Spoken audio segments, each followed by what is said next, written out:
Hi Kipsters, it's Miss Peters, and today I'm going to read you a story called Hot Hot Roti for Dada-ji by F. Zia and art by Ken Min. Anil was glad his grandparents had come to stay. Dada-ji was teaching him to stand on his head and to sit like a serene lotus. Dadima's prayer song made him bob his head from side to side, and the sweet curling smoke from her incense stick tickled his nose so. But his grandparents' stories were the best of all. Anil loved hearing about the faraway village with the green wheat fields and the swaying coconuts. "Who's telling me a story?" asked Anil one day. No one answered. Sweet smoke snaked into his nose, and the tinkle of a tiny bell murmured in his ear. Dadima's eyes were closed. Hari Om, she chanted. Anil turned to Dada-ji, who was standing on his head. "Will you tell me a story, Dada-ji?" Anil asked. "Hunji, yes, sir, 1 minute," said upside-down Dada-ji. Then he flipped over, landing with a soft thump, and became a serene lotus on the rug. Anil hopped on his grandfather's lotus lap, and Dada-ji began. In a village far, far away, where the warm breeze made the green wheat fields dance and the brown coconuts rustle, lived a lad who astonished the villagers from morning, night, and noon. Anil winked at Dada-ji. After all, the lad in the story was none other than his very own Dada-ji, long, long ago. And Dada-ji went on. In the morning, the lad wrestled a snorting water buffalo, and the villagers cried, "Arwa, oh wow!" At noon, he tied 2 hissing cobras in a knot. "Wah!" cheered the villagers. At night, the mighty lad spun 3 trumpeting elephants by their tails. "Wah, wah!" shouted the villagers. What made the lad so strong? It was the hot, hot roti that sizzled and whizzled on Barima's wood hearth. You see, Baba, Barima made the best roti around. Hungry villagers trampled tall fields and swam angry rivers to sniff the fluffy, puffy roti that bubbled and wobbled in ghee on the hot, hot tava pan. Each day, the lucky lad smacked his lips and rubbed his belly and ate a stack so high with a bit of tongue-burning mango pickle.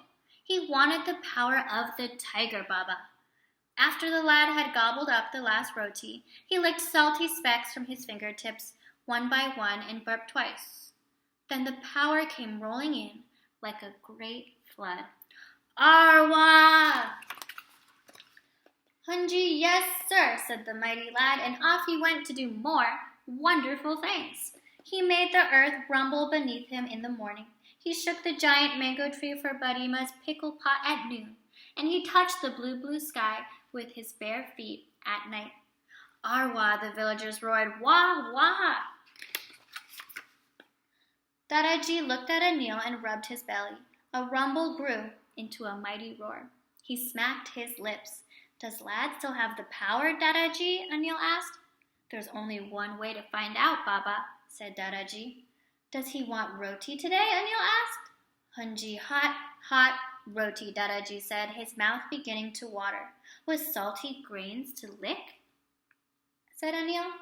"And a bit of tongue-burning mango pickle," Dada-ji said, drooling a little bit. Anil ran to ask his mother to make roti, but she was on the phone with Auntie Vinu. So Anil tugged at the end of Dadima's sari. "No roti today," she said with her eyes, and shooed him away. Next, Anil tried his dad, who dug only deeper into his ruffled newspaper pages. Finally, Anil tried his big sister Kiran, but she didn't want sticky globs of dough getting under her starry nails. "Don't worry, Dada-ji," said Anil. "I watch Mom make roti all the time. I will help you get your power back." Anil opened the kitchen cupboard. He pushed past the rice and the red lentils. He pushed past the spices and the green lentils. "Watch out!" cried Mom. Anil found the flour and dumped some into a big bowl. Anil found the salt and dumped that in too. "Hi, oh dear!" exclaimed Dadima. "So much!" But Dada-ji loved salt. Next, Anil added the water. Shh, cried Mom, so much? Kiran laughed at the watery mess, but Anil didn't care. He just dumped in more flour. Achoo! Kiran sneezed in a floury cloud. Arwa, the boy has talent, cried Dada-ji. Anil mixed the flour and water and added more salt and began to knead the dough. He punched and he pushed and he pulled. Arwa, exactly like Barima, shouted Dada-ji. When the dough was smooth, Anil rolled it into balls, enough roti for a stack as high as the ceiling. Then Anil grabbed a rolling pin and one of the balls. The dough stuck here and it stuck there, but Anil didn't give up. He rolled north and he rolled south. He rolled east and he rolled west. Hunji, cried Dada-ji, here it goes! Bit by little bit, the first roti began to form. It looks like the USA, Kiran said and laughed. Roti can be any shape, right, Baba? Dada-ji said, winking at Anil. Anil rolled out more and more balls of roti dough. Deko, look! Roti number 10 is a perfect circle, remarked Darima. Hunji, practice makes perfect, said Dada-ji. When it was time to cook the roti, Darima got the tava pan smoky hot and added some butter. The first roti hissed, and very carefully Darima helped Anil flip it. The roti danced and sputtered some more, all brown and buttery. Did Barima make them like this? Anil asked. Hunji, Dada-ji said, nodding.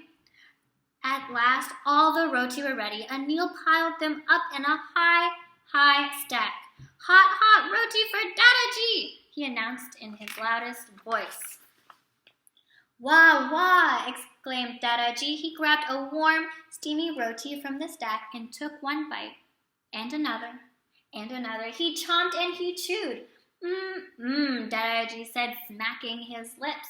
Slurp, slurp, slurp. He licked salty specks from his fingertips, one by one. Do you feel the power, Dada-ji? Anil asked. Hunji, Dada-ji said, flexing his muscles. Find me a snorting water buffalo to wrestle. Anil giggled. There are no water buffalo here. 2 hissing cobras to tie in a knot?